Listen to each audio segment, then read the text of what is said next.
Real quick, everybody, just before this video starts, I want to go ahead and show you guys all the tools you're going to need to perform this. Starting with this, I have a 15/16. You're going to need that. Maybe not a 1/2 inch impact, just have it for something. It might even be metric, but I know that fits and it works. So you're going to need a 15/16, a 3/8 ratchet, a flathead screwdriver, Phillips screwdriver, 10mm open-end wrench, your valve measuring tool, clearance, I don't know, measuring tool, thingy, jigger, whatever you call it. Your intake valve should be 6/100ths of an inch. Your exhaust valve should be 9/100ths of an inch. Right there. You're going to need a T30, a 6mm Allen key, 17mm, couple random extensions just to help you, 10mm stubby, socket for your spark plug. What size is this? 5/8. Pull your spark plug. That should be everything you need to complete your valve adjustment. What is going on, everybody? Welcome back to the channel. Today is a rainy day, so I think it's a great time to go ahead and show you guys how to do a valve adjustment, specifically on a DCT Honda Rubicon. Now, there is a few more steps you have to do if you have a DCT versus if you have a foot shift. So anyways, I'll go ahead and crank it up, show you guys why it needs one. That's the main reason.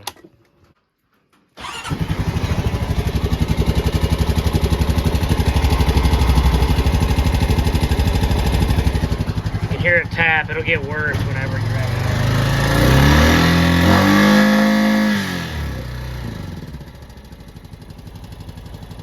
So you can hear the tap, and a lot of the time when these Rubicons get, that's pretty bad. A lot of the time when these Rubicons get out of whack really bad, it'll get to where they're very hard to start, especially when it's cold outside. And that's the case I'm having now. I mean, if it's cold outside, it'll barely start. I mean, you hear that tap come and go. So we're gonna adjust the valves and hope that goes away. We can only assume it's valves. We have 2,240 miles, 292 hours, and I've never done a valve adjustment on this, so it's been ran hard, a lot of rev limiter, a lot of wide open RPM, a lot of road driving, so it'd definitely be good to do one. So anyways, without further ado, let's get it put in the shop, and I'll show you guys everything you need and how to properly adjust your valves on a Honda Rubicon.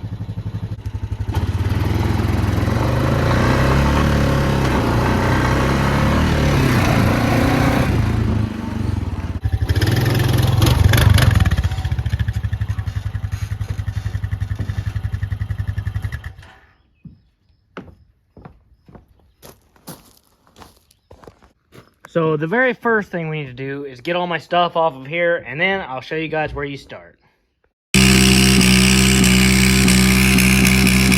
So now we've got all my stuff off of here. The first thing you're gonna do, take your seat off, okay?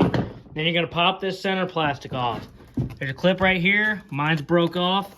There's another one, let me get a flashlight. Another one right there, mine's already popped out. Another one right back here, so pull here, pull here, pull and lift here, and then you can lift. There's normally a snap right here, it's broke. Same thing on this side, pull. My plastic's all pretty screwed, so it all comes right off real easy. And just like that, let me get two hands on it. And just like that, you're at a point where you can get to it. So I highly recommend you clean this off. So that's what we're gonna do now. Okay, so what you're gonna do after your air compressor shuts up is you're gonna give the foiler a good blow job. Now this right here will typically do it. You come in here, you know, round all your electrical stuff. Anything you taking apart.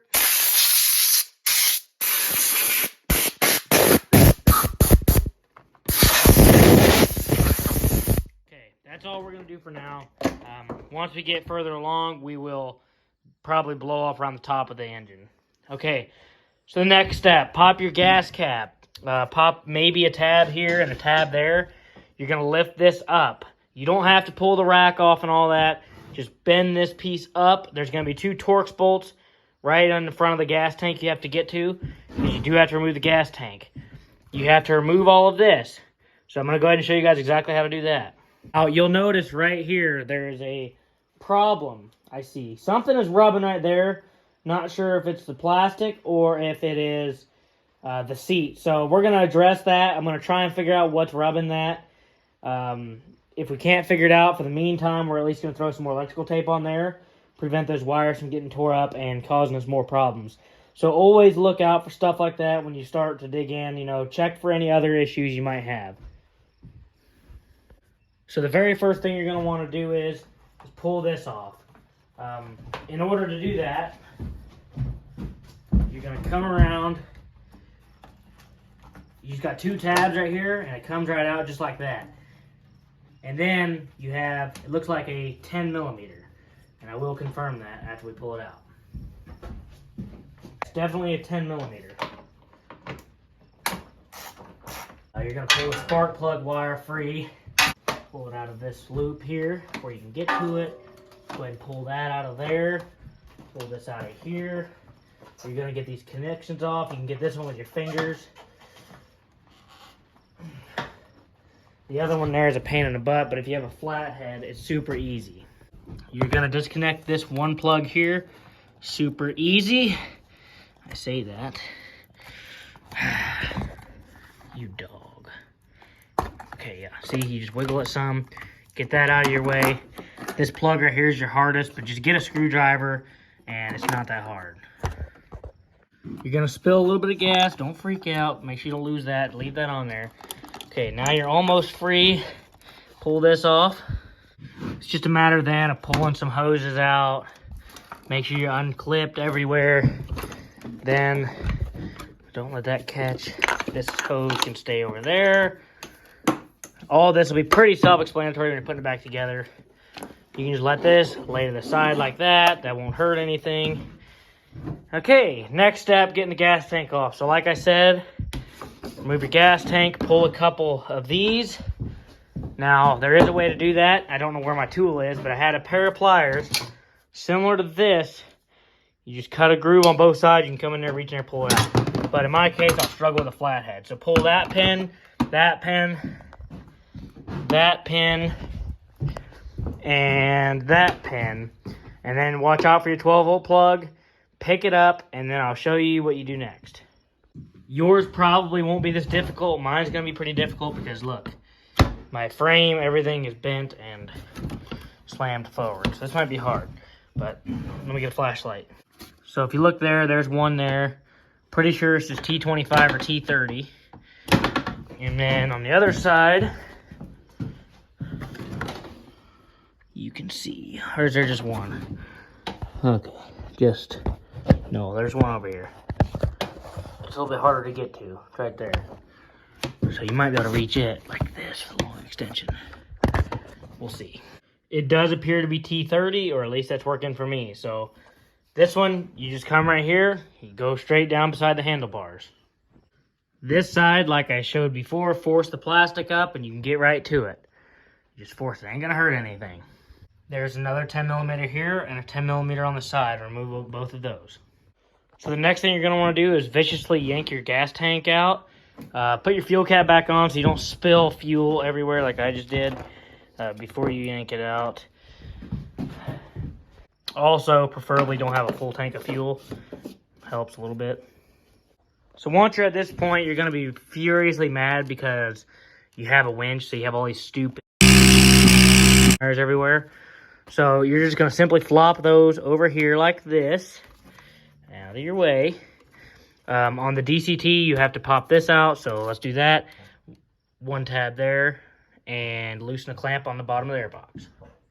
Some people will tell you to take this off. It's not necessary. You can still get the gas tank out, just like you don't have to take the rack and all this off.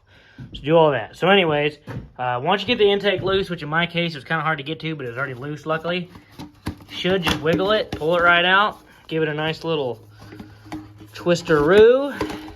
She'll come right out. Set her there on your table. Now, this right here just is clipped to the frame. Once you get it free, there's a couple more clips. Take those out. Unplug this other sensor right next to the spark plug before you start yanking. Now, once you get this out, you're pretty much there. Keep these wires out of your way, now you're there. So give it another blow job, get all the dirt out of there before you start digging around. Now, I know what you're thinking, and you're gonna wanna keep your mouth shut. It'll be fine. Promise. 15/16, it might be metric, I don't know. 15/16 will work because that is what I'm using. So yes, it will. Not the end of the world, guys. Not the end of the world. You should be responsible with it. So once you pull these off, give your oil a smell. If it smells like crap, you're doing something right. A little loose, but we got to get it top dead center now. So what I like to do for that is, there's only one way to do this on a DCT to my knowledge. On a foot shift, you put it in gear, you turn it over with the tires. On here, you gotta actually turn the crankshaft. There's a little cover back there. 3 10mm bolts, and then it's a 17mm on the crankshaft.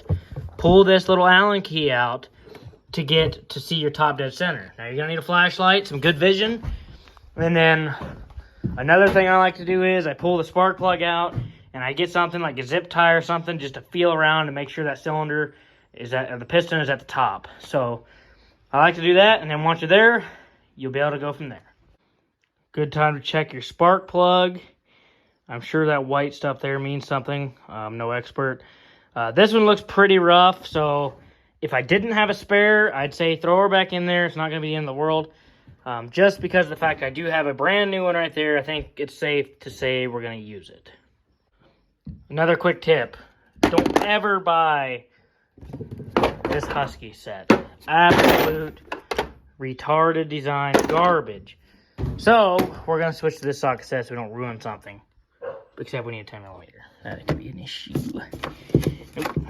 Now, a lot of people will take this floorboard out. I'm not going to say that I wouldn't do that if I did it again. But I've already gotten this far without doing it, so I think we're going to be fine. So once you get those 3 bolts broke free, it should be pretty easy to get to. I'm not sure what this is all about. A little bit of seepage. So once you get that cover off, you'll see that. That is a 17mm. And that's what you're going to use to get this motor to turn over to top dead center. So next, take this off. Now that you are here, you will just have to shine a flashlight in there, and you'll see a symbol. It'll stand for top dead center. It'll say TDC. Now, actually, I don't think it says TDC. I think it's just a symbol, but I'll show you whenever we get it. So now you're going to get your 17mm back there on the crankshaft, turn it over until you feel that. And it is important. I know earlier I mentioned pull the spark plug. I forgot. You have to pull the spark plug. Or you don't have to, but it makes your life a lot easier to turn this motor over when you have no compression. So intake is 6/100 of an inch. Exhaust valve is 9/100 of an inch. And the way you tell the valves apart, exhaust valve, exhaust side. Intake valve, intake side. Very, very simple. So 6/100 of an inch intake, 9/100 of an inch exhaust. Now here's how you look. You see, I can slide this in there. Absolutely no resistance on there. Same with the intake side. When I put my 6/100 in there, I'm gonna use my other hand here. You can tell, this is it, yeah. Both valves are extremely out of whack when there's no resistance. I bet 9/100 will fit in here. So yeah, 9/100 still doesn't even hardly touch when I'm on this side. And this is supposed to be 6/100 of an inch.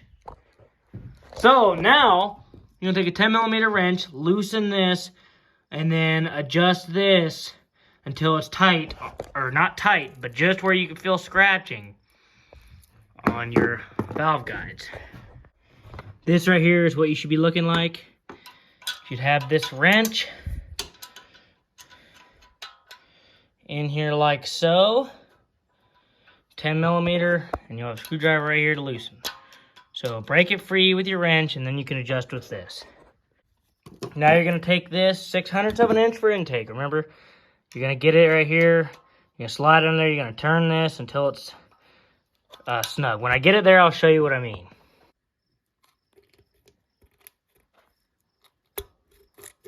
Hear that friction? That's what you want. Now hold your screwdriver tight and then tighten it with the wrench. Now as you can see, perfect. Now for the other side.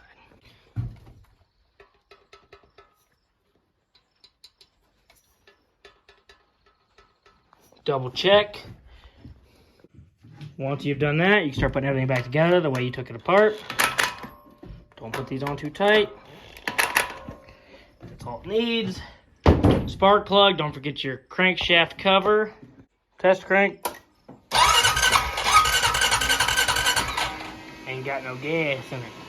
First start, and this will tell you everything you need to know.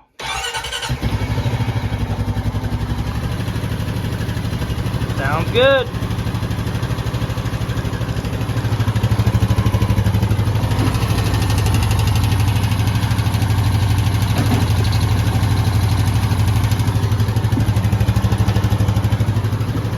Then just put everything back. Don't forget your intake. Snap there. This wire clips in. Don't forget your bolt underneath here. Make sure everything's plugged back in, connected, routed properly. Make sure that you fix that if you have that problem. The after.